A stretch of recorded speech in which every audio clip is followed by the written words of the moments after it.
Emmett, 35, senior engineer at a respectable mid-tier tech outfit. Let's label it Innovatech Solutions for convenience. I'm not chasing fame, and I'm not coasting either. I'm dependable. The kind of dev who untangles the messy problems and leaves the codebase cleaner than he found it. Been around long enough to remember 3 major restructures and at least 5 new mission statements. Outside of work, life runs on autopilot. Lift weights, boot up a game, drop by my parents' place on Sundays. My ambitions are modest. Steady projects, reasonable pay, minimal drama. The team's a balanced mix of fresh grads and battle-tested lifers. Arthur's one of the constants. Early 50s, project manager, practically part of the company's foundation. He started back when connecting to the internet made noise. If there's a chapter in this company's history, he lived through it. Cynical as hell, but fair. If you do good work, Arthur's got your back. If you slack off, he'll let you know. We also have Flynn, a kid in his early 20s, junior analyst, a little nervous, always trying to prove himself. Good kid, just needs experience. For years, things were fine. It was a meritocracy. You were judged on the quality of your work. If a project succeeded, the team got bonuses. If it failed, we all looked at what went wrong. Simple. Then, a few months back, the company hired a new HR executive. Her name was Eleonora. We all got the company-wide email with her picture and bio. Looked like she was fresh out of some expensive school. Mid-30s, maybe. The bio was a word salad of corporate buzzwords. Synergizing human capital, fostering inclusive paradigms, driving equitable outcomes. I didn't think much of it. HR is HR. They live in their own world of acronyms and mandatory fun days. My first real encounter with her was at the next all-hands meeting. She gets up on stage after the CEO gives the boring quarterly numbers. She's got this intense, almost evangelical look in her eyes. Starts talking about her vision for the company, not about profit or innovation or product. It was all about social change. She said Innovatech had a moral imperative to deconstruct the systemic biases inherent in the tech industry. I look over at Arthur. He's staring at the ceiling like he's praying for a meteor to strike the building. Eleonora goes on about how the company isn't diverse enough, how there's an overrepresentation of certain demographics in leadership and technical roles. She never says too many men, but everyone knew what she meant. The air in the auditorium got real thick. A few women in the marketing department were nodding enthusiastically. Most of the engineers, me included, just sat there, trying to figure out if this would mean more paperwork. The first change was small, mandatory workshops. An email went out. Unconscious bias training, attendance required. We all had to file into a conference room for a 4-hour session. Some consultant stood at the front with a PowerPoint. It was exactly what you'd expect. We were told that as men in tech, we were swimming in a sea of privilege we couldn't even see, that our very presence could be a microaggression to others. We had to do these awkward role-playing exercises. Flynn got picked to act out a scenario where he talks over a female colleague in a meeting. The kid was so flustered he could barely speak. The consultant kept saying things like, "Notice the impulse to dominate the conversation? That's the patriarchy at work." I just sat in the back, silent. Arthur was next to me, doodling on his notepad. I glanced over. He was drawing a perfect schematic of a trebuchet. After the workshop, things started to feel different. Eleanor's HR department expanded. They hired a director of equity and belonging. New posters went up in the hallways. Stock photos of diverse groups smiling, with slogans like, "Equity is our strength." Emails started coming out with reminders about using inclusive language. You couldn't say guys anymore if a woman was present. It had to be folks or team. It was all minor stuff, but it was constant. A low-level hum of ideological pressure. Then the rumors of restructuring started.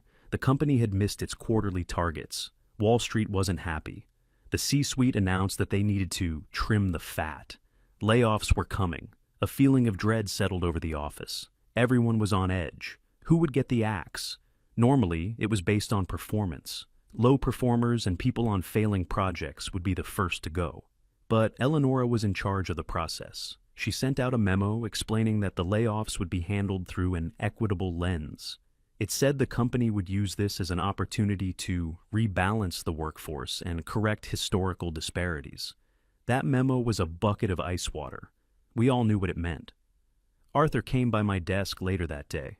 He didn't say much, just looked at me, shook his head, and said something about how spreadsheets don't lie, but HR sure as hell tries. The day of the layoffs was surreal. It was a Tuesday or a Wednesday, I think. The sky was gray. The office was dead silent. Nobody was talking. You could just hear the clicking of keyboards. Then the calendar invites started appearing. Meeting with HR, 15-minute slots. The first person to get one on our floor was Flynn. He saw the pop-up on his screen and just froze. His face went completely pale. He looked at me, his eyes wide with panic. I tried to give him a reassuring nod, but what could I say? He walked toward the HR offices like a man walking to the gallows. 15 minutes later, he came back, carrying a cardboard box. One of the HR drones was with him, making sure he didn't take anything he wasn't supposed to. He didn't even look at us. Just packed his desk, his hands shaking. His little collection of Funko Pops, a picture of his dog, his favorite coffee mug. He was out the door in 5 minutes. Gone. A kid who worked 10-hour days, always eager to learn, just erased. An hour later, my calendar pinged. Meeting with HR. My stomach dropped. I'd been at this company for my entire professional life. I'd built entire systems from the ground up.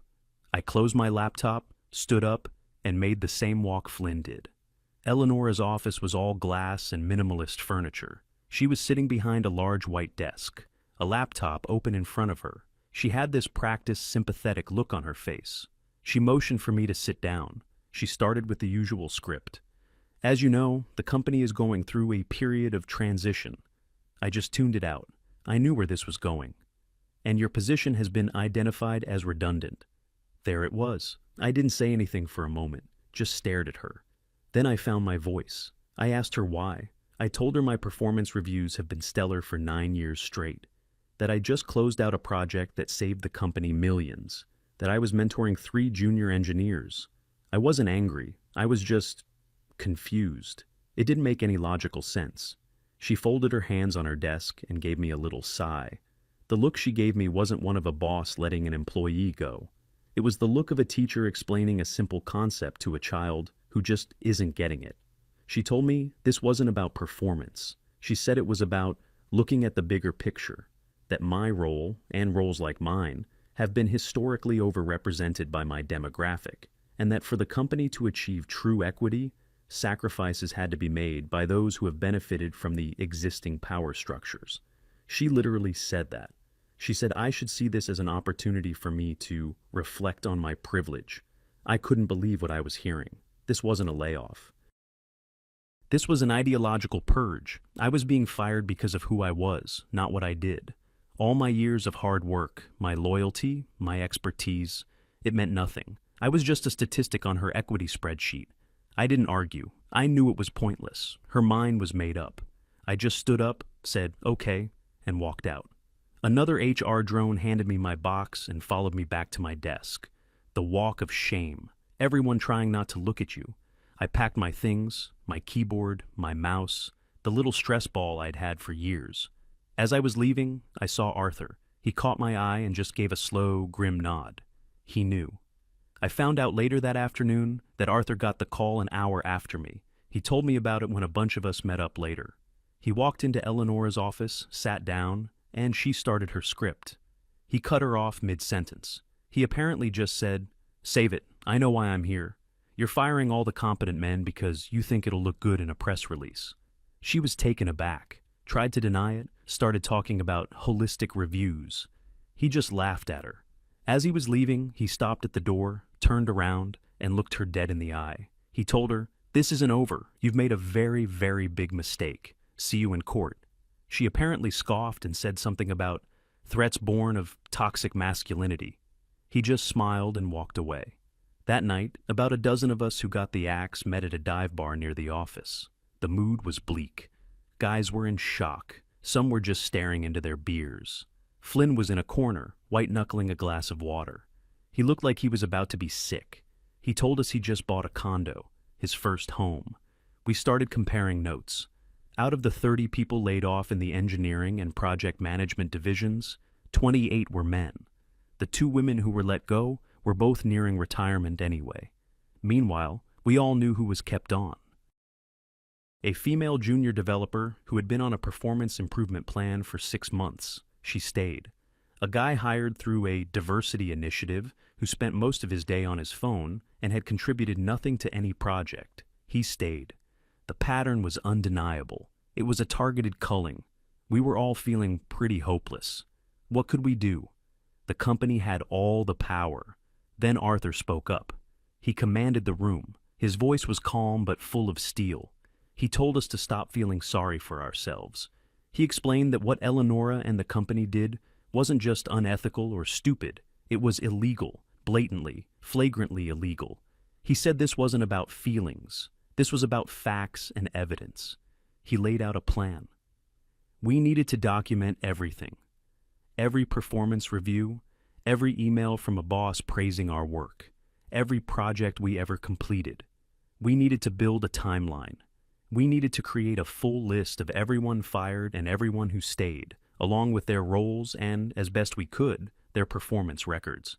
He said, "She thinks she's a revolutionary changing the world. She's just a zealot who broke the law, and we're going to hold her and this company accountable." For the first time that day, I felt a spark of something other than despair. It was a cold, hard anger, a sense of purpose. Arthur was right. This wasn't over. A sense of camaraderie started to build in that crappy bar. We were a bunch of guys who had been cast aside, told we were worthless because of our privilege. We were isolated, betrayed, and humiliated. But now, we weren't alone. We had each other. We spent the next 2 hours huddled around a table, planning. Laptops came out. We started a shared document. People were pulling up old emails on their phones, taking screenshots of performance metrics they still had access to. Flynn, who had been silent and broken, suddenly perked up. He was a data guy. He started organizing everything into a massive spreadsheet. The names, the dates, the job titles, the departmental demographics before and after the layoffs. The numbers were damning. The engineering department went from 70% male to nearly 50-50 in a single afternoon. All of the top-performing male leads were gone. All of them. It was a statistical impossibility for this to be random or based on performance. It was a purge, and we had the proof. By the end of the night, we had a plan. We would pool our money. We would find the most ruthless employment lawyer in the city. We would file a class action lawsuit for wrongful termination and gender discrimination. We weren't just going to ask for our jobs back. We were going to make them pay for what they did. We were going to make sure Eleonora's grand social experiment blew up in her face. Walking out of that bar, the night air felt different. I was still unemployed. I was still facing an uncertain future. But I was no longer a victim. I was part of a team again. And we had a mission. The next few weeks were a blur of activity. We found a lawyer, a sharp, no-nonsense guy in his 60s who had been suing corporations for 40 years. We all met him in his stuffy, book-lined office. We laid out our case. We showed him the spreadsheet Flynn had created. The lawyer listened intently, not saying a word, just occasionally nodding. When we finished, he leaned back in his chair, and a slow grin spread across his face. He looked at us and said, "Gentlemen, in my 40 years of practice, I have rarely seen a case this beautifully obvious." He told us the company's HR department had handed us a multi-million-dollar win on a silver platter. Their arrogance, he explained, was their undoing. They were so convinced of their own moral righteousness that they didn't even bother to hide what they were doing. He agreed to take the case on contingency. He knew it was a slam dunk. The work was just beginning. We had to give depositions, collect more evidence, and prepare for a long fight. It was tough. My savings started to dwindle. I started looking for another job, but it was hard to explain why a top engineer was suddenly on the market. The official story from Innovatech was that my position was eliminated due to restructuring. But the tech world is small. Rumors travel. Some recruiters seemed hesitant, as if I was damaged goods. It was a demoralizing time. Some of the guys in our group started to lose hope. But Arthur kept us all together. He organized weekly calls. He kept us focused. He was our rock. He reminded us of what was at stake. It wasn't just about the money. It was about standing up to a system that had decided we were disposable. It was about fighting for the simple idea that people should be judged by the content of their character and the quality of their work, not by their gender. We were fighting for fairness itself, and that was a cause worth fighting for. The lawsuit was officially filed. A legal notice, thick as a phone book, was delivered to Innovatech's corporate headquarters. The initial reaction from the company was exactly what we expected. Publicly, they released a short, sterile statement about not commenting on pending litigation.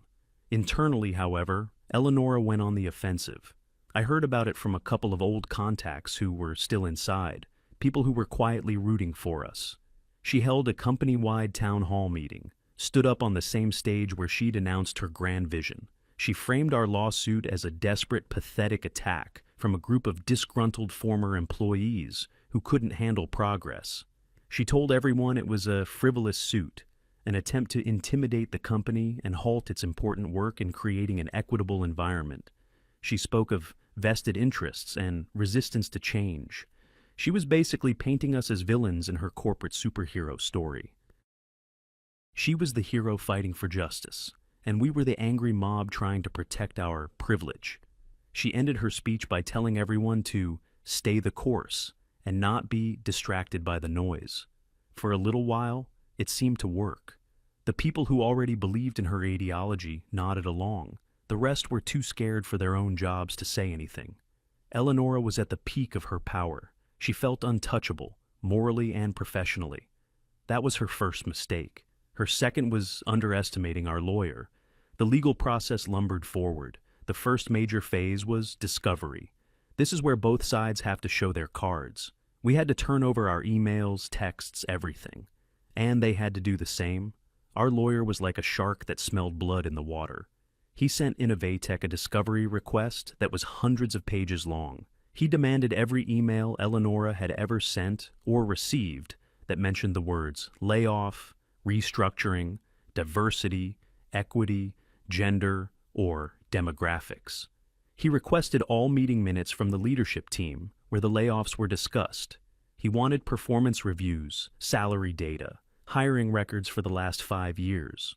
Most importantly, he demanded the exact methodology and data used to decide who would be fired. The company's lawyers tried to fight it, of course. They claimed it was overly broad, a fishing expedition. But the judge took one look at our initial evidence, Flynn's spreadsheet, and granted almost everything. A few weeks later, the documents started to arrive. It was a digital tidal wave, thousands upon thousands of emails, chat logs, and internal documents.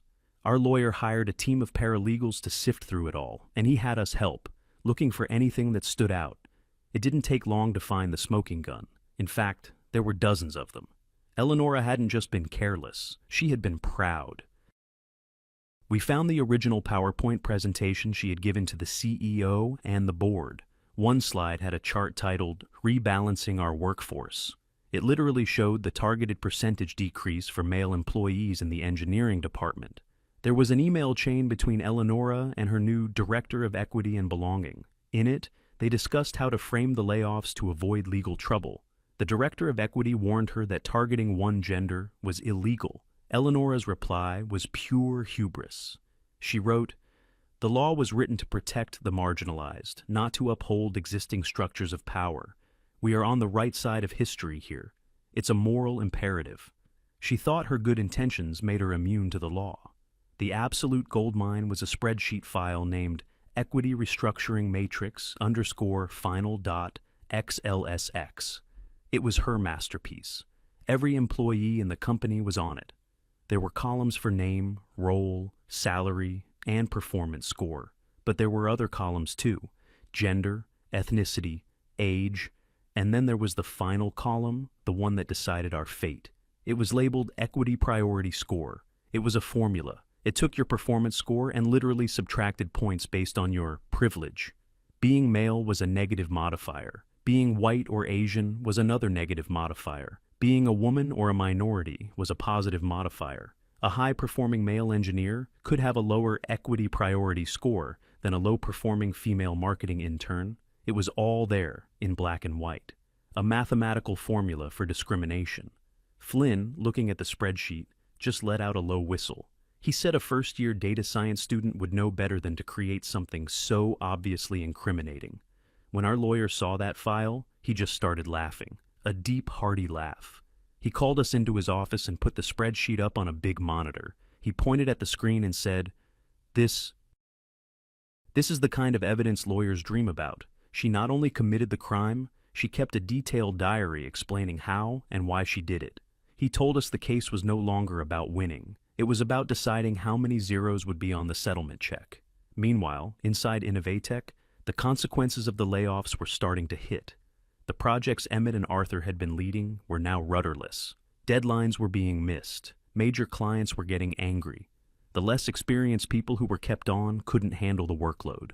The whole engineering department was in a state of quiet chaos. Productivity plummeted. Morale was in the toilet. The remaining male employees were terrified. They kept their heads down, did the bare minimum, and polished their resumes at night. The company was starting to bleed talent, money, and its reputation. The board of directors, who had initially approved Eleonora's plan in a haze of corporate virtue signaling, were starting to get nervous. Their own lawyers finally got through to them. They presented the same evidence we had, the emails, the spreadsheet. They explained the catastrophic legal exposure. They weren't talking about a small settlement. They were talking about a massive, headline-making verdict that could permanently damage the company. The board's vague, feel-good support for equity evaporated the instant it collided with the cold, hard reality of a 9-figure liability.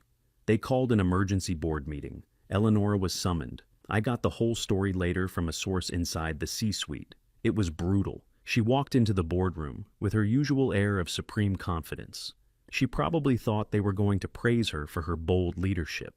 She had a presentation ready on her tablet about the long-term brand benefits of her strategy.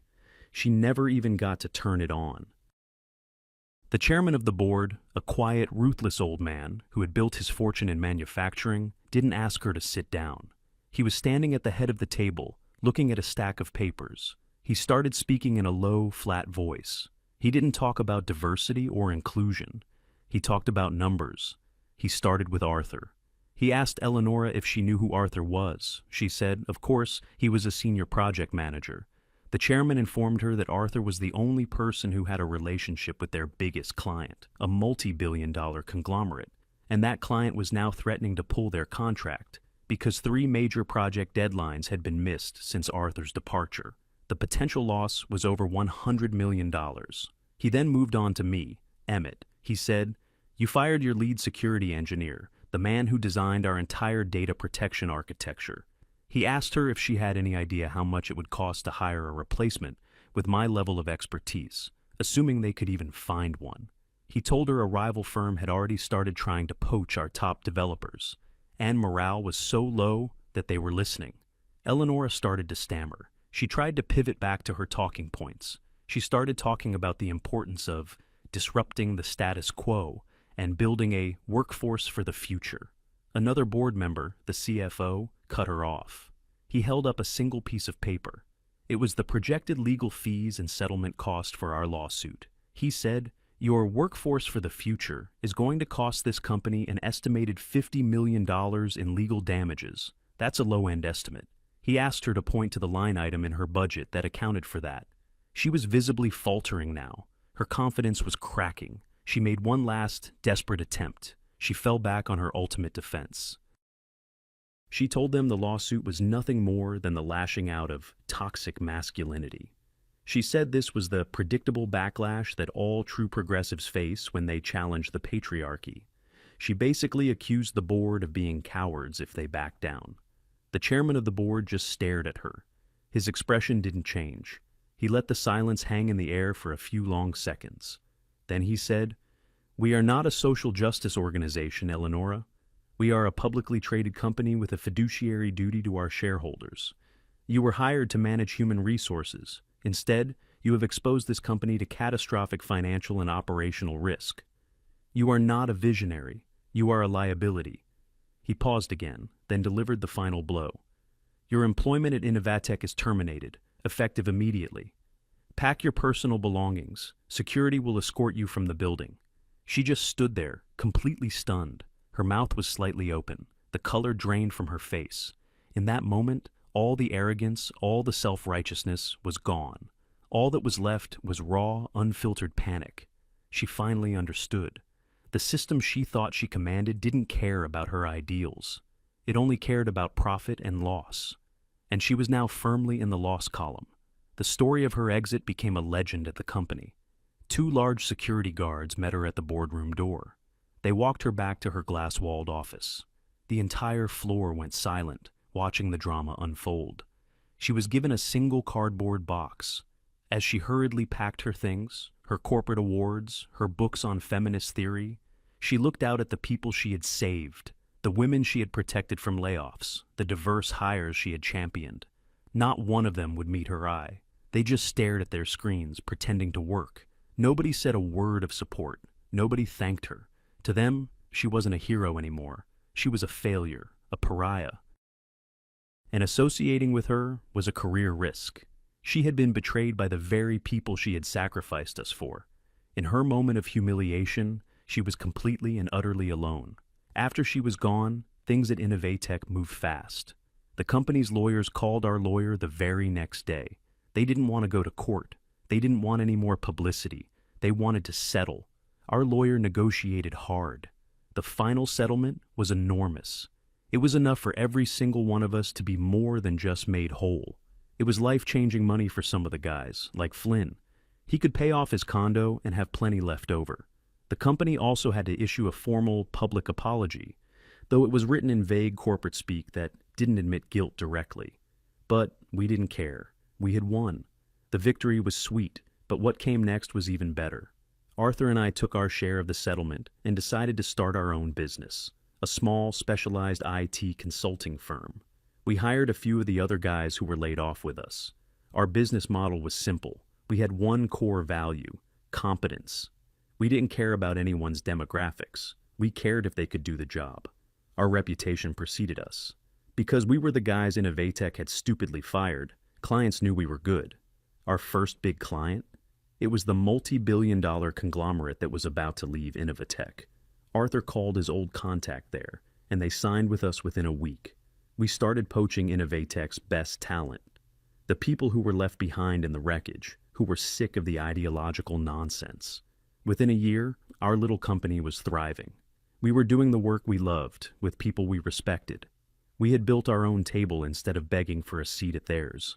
As for Eleonora, her fate was the perfect punchline to the whole sorry joke. Her name was Radioactive. The story of the Innovatech lawsuit and her equity restructuring matrix had spread through the HR and tech communities. No sane company would touch her. I looked her up on LinkedIn once, maybe 6 or 8 months after she was fired. Her profile was a monument to self-delusion. Her headline was Transformational HR Leader, Champion of Equity, Building Inclusive Cultures. She was trying to rebrand herself as a freelance consultant, but her posts had 0 engagement, just a sad void. The last I heard, she was giving a free webinar on YouTube about surviving corporate misogyny. It had 17 viewers. She, who had judged and dismissed us based on our immutable characteristics, was now being judged by the consequences of her own actions. She wanted to dismantle what she saw as an unfair system. In the end, the only career she dismantled was her own. She had wielded equity as a weapon, and it had backfired spectacularly, leaving her with nothing. And us? We were doing just fine. We learned a hard lesson.